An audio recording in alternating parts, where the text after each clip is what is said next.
ఎప్పుడైనా Jubilee hills ముఖం చూసినావా నువ్వు? ఇవాళ సినీ కార్మికులను ఆ రోజు సినిమా యాక్టర్లను జైళ్లలో పెట్టిన నువ్వు ఇవాళ సినీ కార్మికుల దగ్గరికి పోయి వంగి వంగి దండాలు పెడుతున్నావు. ఇట్లా చెప్పుకుంటూ పోతే ఇవన్నీ ఎవరి వల్ల జరుగుతున్నాయి? ప్రధాన ప్రతిపక్షంగా బీఆర్ఎస్ ఒత్తిడి వల్ల, బీఆర్ఎస్ గెలుస్తుందనే భయం వల్ల ఇవాళ నీకు ఇవన్నీ జరుగుతూ ఉన్నాయి. 2 సంవత్సరాలు ఇవేవి నీకు ఎందుకు గుర్తుకు రాలే? 2 ఏళ్లలో నువ్వు మైనార్టీలకు ఎందుకు మంత్రి పదవి ఇవ్వలే? ఎన్టీఆర్ స్టాచ్యూ బీఆర్ఎస్ ఎన్నో పెట్టింది. 70 అడుగుల ఎన్టీఆర్ స్టాచ్యూను ఖమ్మంలో పెట్టాం, కూకట్పల్లిలో పెట్టాం, బాన్స్వాడలో పెట్టాం, ఎన్నో చోట్ల బీఆర్ఎస్ పార్టీ పెట్టింది. ఇవాళ రేవంత్ రెడ్డికి ఎన్టీఆర్ గుర్తొస్తుంది. మరి 2 ఏళ్లకి లేడబోయినావు నాయన? జూబ్లీ హిల్స్ ఎన్నికలు వస్తే గుర్తొచ్చింది అది నీకు. మైనార్టీలు గుర్తొస్తారు, ఎన్టీఆర్ గుర్తొస్తాడు, పీజేఆర్ గుర్తొస్తాడు. మరి ఆ పీజేఆర్ కొడుకు ఎందుకు టికెట్ ఇవ్వలేను? నువ్వే కదా పిసిసి ప్రెసిడెంట్. నిజంగా నీకు అంత ప్రేమ ఉంటే పీజేఆర్ కొడుకు ఎందుకు టికెట్ ఇవ్వలే?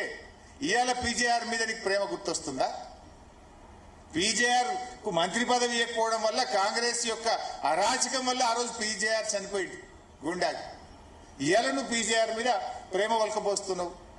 కొల్లూరు డబుల్ బెడ్రూమ్ లో ఒక్కనాడన్నా కేసీఆర్ కట్టిండనే నెపంతో ఒక్కనాడు 2 ఏళ్లలో మీరు పోలే.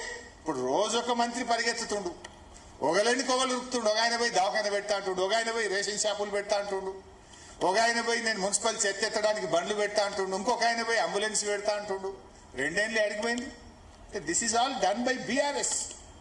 బీఆర్ఎస్ అనే ప్రధాన ప్రతిపక్షం ప్రశ్నిస్తుంది కనుకనే ఈరోజు ఒకటొకటిగా జరుగుతున్నటువంటి పరిస్థితి గడబడతా ఉంది. అందువల్ల ఒక ప్రశ్నించే గొంతును గెలిపించండి. బీఆర్ఎస్ పార్టీ ఇలా ప్రజలకు అండగా ఉన్నది.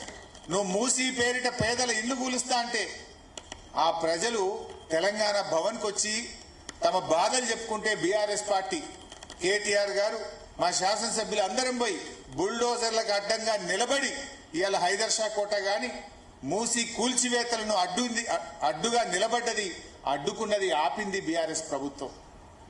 సో అందువల్ల ఒక ప్రశ్నించేటువంటి దాన్ని మీరు గెలిపించండి, ప్రజల పక్షాన నిలబడేటువంటి పార్టీని గెలిపించాలని మేము ఈరోజు అందరినీ కూడా కోరుతా ఉన్నాం. ముఖ్యంగా లా అండ్ ఆర్డర్. ఇవాళ కేసీఆర్ గారి హయాంలో హైదరాబాద్ లో అద్భుతమైన పాలన జరిగింది. శాంతి భద్రతలకు కేర్ ఆఫ్ గా తెలంగాణ రాష్ట్రం నిలిచింది. దేశంలోనే అవార్డులు అందుకున్నది బీఆర్ఎస్ ప్రభుత్వం. 10 లక్షల సీసీ కెమెరాలు పెట్టాం, కొత్త పోలీస్ వాహనాలు అందించాం. అదేవిధంగా సీసీ కెమెరాలు, వాహనాలు, స్టేషన్ అలవెన్స్లు, ట్రాఫిక్ అలవెన్స్, కొత్తగా పెద్ద ఎత్తున పోలీసులో రిక్రూట్మెంట్, వేలాది మందికి ఉద్యోగాలు ఇచ్చింది బీఆర్ఎస్ ప్రభుత్వం. కానీ అలా రేవంత్ రెడ్డి వచ్చిన తర్వాత పోలీసులకు టీఏ బిల్లులు వస్తలేవు, సరెండర్ లీవ్ పైసలు వస్తలేవు, పోలీస్ స్టేషన్ అలవెన్స్ బంద్ అయిపోయింది, వాహనాల్లో డీజిల్ పోయడానికి డబ్బులు విడుదల కాని పరిస్థితి. మొత్తం కూడా ఇలా లా అండ్ ఆర్డర్ కుప్పగూలిపోయినటువంటి పరిస్థితి. నిన్ననో మొన్ననో మీరందరూ కూడా చూశారు, హైదరాబాద్ లో జగద్గిరి గుట్టలో నడి రోడ్డు మీద ఒక యువకుడిని కత్తితో పొడిచి చంపినటువంటి పరిస్థితులు మనం చూసాం. ఎంత హృదయ విదారకరమైనటువంటి దృశ్యాలు మనం చూస్తా ఉన్నాం. అంటే ఇవాళ రేవంత్ పాలనలో గన్ కల్చర్ మీరు కూడా చూస్తున్నారు. పట్టబగలు తుపాకులతో కాల్చివేతలు. ఎక్కడి నుంచి వస్తున్నాయి ఈ తుపాకులు? కేసీఆర్ గారేమో అగ్రికల్చర్ పెంచితే రేవంత్ రెడ్డి గన్ కల్చర్ పెంచుతా ఉన్నాడు. మర్డర్లు పెరిగినాయి, మానభంగాలు పెరిగినాయి. ఇది నేను ఉత్తగా చెప్తలేను, రాజకీయంగా చెప్తలేను. ఇది అఫీషియల్ గా పోలీస్ క్రైమ్ రికార్డ్ రిపోర్ట్ నుంచి చెప్తున్నా. ఈ సంవత్సరం ఈ జనవరి నుంచి ఇప్పుడు నవంబర్ ఈ 9-10 నెలల్లో దాదాపు 189 మర్డర్లు జరిగినాయి. ఇందులో 88 మర్డర్లు నడి రోడ్డు మీద పట్టపగలు మర్డర్లు జరుగుతూ ఉన్నాయి ఇలా హైదరాబాద్ లో. 1700 కిడ్నాప్లు, 123 రేప్ కేసులు, 1051 రాబరీస్, 6411 దొంగతనాలు. అంటే ఇట్లా ఈ ఇయర్లో, ఈ ఫైనాన్షియల్ ఇయర్లో 2025వ సంవత్సరంలో 12% మహిళల పట్ల నేరాలు పెరిగినాయి. గత ఏడాదితో పోలిస్తే అత్యాచారాలు 28% పెరిగాయి, కిడ్నాప్లు 26% పెరిగాయి. హైదరాబాద్ లో 41%, సైబరాబాద్ లో 60% క్రైమ్ రేట్ పెరిగింది. ఓవరాల్ గా తెలంగాణలో 22% క్రైమ్ రేట్ పెరిగింది. మరి ఈయననే హోంమంత్రి, ఈయననే ముఖ్యమంత్రి, ఈయనదే కదా బాధ్యత. నీ పాలనలో వృద్ధి జరిగింది, నీ పాలనలో ఏదైనా డెవలప్ అయిందంటే క్రైమ్ రేట్ డెవలప్ అయింది. క్రైమ్ రేట్ పెరిగింది తప్ప నా జిఎస్టీ పెరగలే, నా సేల్స్ ట్యాక్స్ పెరగలే, నా రెవెన్యూ పెరగలే, హెల్త్ ఇండెక్స్ పెరగలే. పెరిగిందేమని ఉంది రేవంత్ పాలనలో అంటే హత్యలు పెరిగినాయి, అత్యాచారాలు పెరిగినాయి, మానభంగాలు పెరిగినాయి, మర్డర్లు పెరిగినాయి, రేపులు పెరిగినాయి తప్ప ఇంకా వేరే ఏం పెరగలే. దానికి రేవంత్ రెడ్డి ఏదో గొప్పగా చెప్తాడు. జోక్ ఏంటంటే ముఖ్యమంత్రి గారు పొద్దున్న లేస్తే సెక్రటరియట్ బోర్డిన సెక్రటరియట్ పోకుండా ఎక్కడ కూర్చుంటాడంటే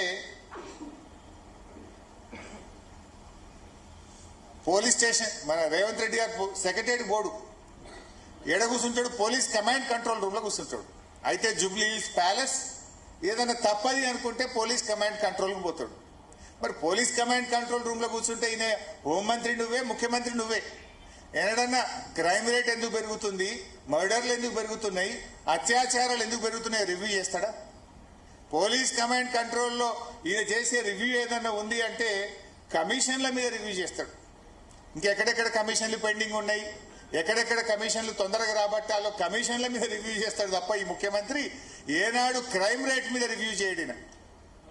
చేసుంటే పెరగదు కదా క్రైమ్ రేట్. కమిషన్ల మీద ఉన్న ధ్యాస నీ క్రైమ్ రేట్ మీద లేదు రేవంత్ రెడ్డికి. అరే ఇవాళ కూడా అదే పోలీసులను అడ్డం పెట్టుకొని మా నాయకుడు మరి జనార్దన్ రెడ్డి గారి ఇంటి మీద ఇలా దాడి చేసి నానా బీభత్సం సృష్టిస్తున్నారు. మా ఎమ్మెల్సీ రవీంద్రరావు గారి ఇంటి మీద దాడి చేసి నానా బీభత్సం సృష్టిస్తున్నారు. అంటే ఏంది, మీరు ఏం చేయదలుచుకున్నారు? ఇలా మేము ఒక 20 ఫిర్యాదులు ఇచ్చినాం ఇప్పటిదాకా పోలీస్ కమిషనర్ కు.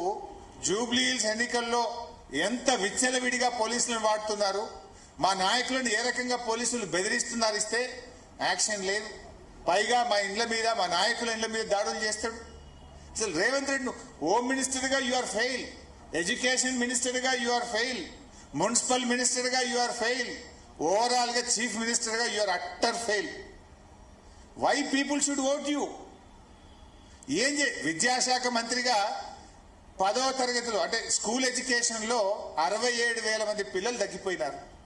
మున్సిపల్ మంత్రిగా హైదరాబాద్ లో ఎక్కడ చూసినా చెత్తనే, వీధి దీపాలు వెలగవు, చెత్త, పిచ్చి కుక్కలు, స్వైర విహారం, బస్తీ దవాఖానలో పోతే మందులు లేవు. మున్సిపల్ మంత్రిగా ఫెయిల్. ఇక హోంమంత్రిగా మర్డర్లు, మానభంగాలు, అత్యాచారాలు పెరిగినాయి తప్ప నువ్వు హోంమంత్రిగా సాధించిన ప్రగతి అయితే ఏమి లేదు. ఓవరాల్ గా చీఫ్ మినిస్టర్ గా యు ఆర్ అట్టర్ ఫెయిల్. నీ మంత్రులే నీకినరు, నీ ఎమ్మెల్యేలే నీ మీద రోజు ఒక ఎమ్మెల్యే ఉత్తరం రాస్తున్నాడు. ఒక ఎమ్మెల్యేనేమో వరల్డ్ బ్యాంక్ ఉత్తరం రాసిండు నీ మీద నమ్మకం లేక 100 కోట్లు ఇవ్వమని. ఇంకొక ఎమ్మెల్యేనేమో అరే మాకు ఊర్లలో పోతే పెళ్లిళ్ళకి సావులకు తిరుగుతున్నాం తప్ప ఒక బోర్ అడిగినా, మోటార్ అడిగినా, బుగ్గ అడిగినా వేసే దిక్కు లేదు, రూపాయి లేదు మా దగ్గర అని నీ కాంగ్రెస్ పార్టీ ఎమ్మెల్యేలే ఉత్తరాలు రాస్తున్నారు, బహిరంగంగా మాట్లాడుతున్నారు. You don't have a control over the government.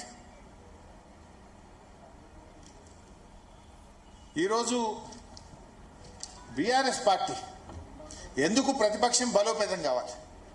ఇలా మేము బీఆర్ఎస్ పార్టీగా ఈరోజు మేము చెప్తున్నాం, మొన్న కేటీఆర్ గారు రిలీజ్ చేశారు, జూబ్లీ హిల్స్ లో 5,300 కోట్ల అభివృద్ధి చేసినామని విత్ ఆల్ డీటెయిల్స్ మా కేటీఆర్ గారు రిలీజ్ చేసినారు. నువ్వేం చెప్తావు? ఒక ఫ్లైఓవర్ కట్టినావా జూబ్లీ హిల్స్ లో? ఒక ఇల్లు కట్టినావా జూబ్లీ హిల్స్ లో? ఒక దవాఖాన కట్టినావా జూబ్లీ హిల్స్ లో? నువ్వు ఏం చేసినావు Jubilee hills? Back to news. కేంద్ర మంత్రి బండి సంజయ్ ఇవాళ జూబ్లీ హిల్స్ నియోజకవర్గంలోని రహమత్ నగర్ లో తలపెట్టిన ప్రచార సభకు హృదయపూర్వకమైన శుభాకాంక్షలు, అభినందనలు. మీ నాయకత్వంలో ఇంకా జర్నలిస్టుల సంక్షేమం కోసం మీరు బాగా కృషి చేయాలని, అదేవిధంగా మీ ప్రయత్నానికి బీఆర్ఎస్ పార్టీ కూడా తప్పకుండా చేదోడు వాదోడుగా ఉంటుందని తెలియజేస్తూ wish you all the best.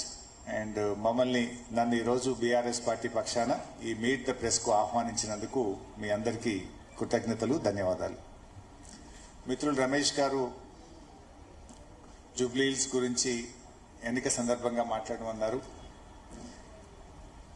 అయితే ఈరోజు ముఖ్యంగా ఈ రాష్ట్రంలో హాట్ టాపిక్ అయితే జూబ్లీ హిల్సే. మిత్రులు మాట్లాడుతూ ఎన్డీఏ ఏడాది పాలన, రాష్ట్ర ప్రభుత్వానికి కూడా 2 ఏళ్ల పాలన, దీని గురించి కూడా మాట్లాడమన్నారు. Of course both are linked with Jubilee Hills. ముఖ్యంగా జూబ్లీహిల్స్ ఎన్నిక అనేటువంటిది 4 లక్షల మంది జూబ్లీహిల్స్ ప్రజల భవిష్యత్తే కాదు, 4 కోట్ల ప్రజల భవిష్యత్తు. 4 కోట్ల మంది ప్రజలు కూడా ఈరోజు జూబ్లీహిల్స్ వైపు చూస్తూ ఉన్నారు.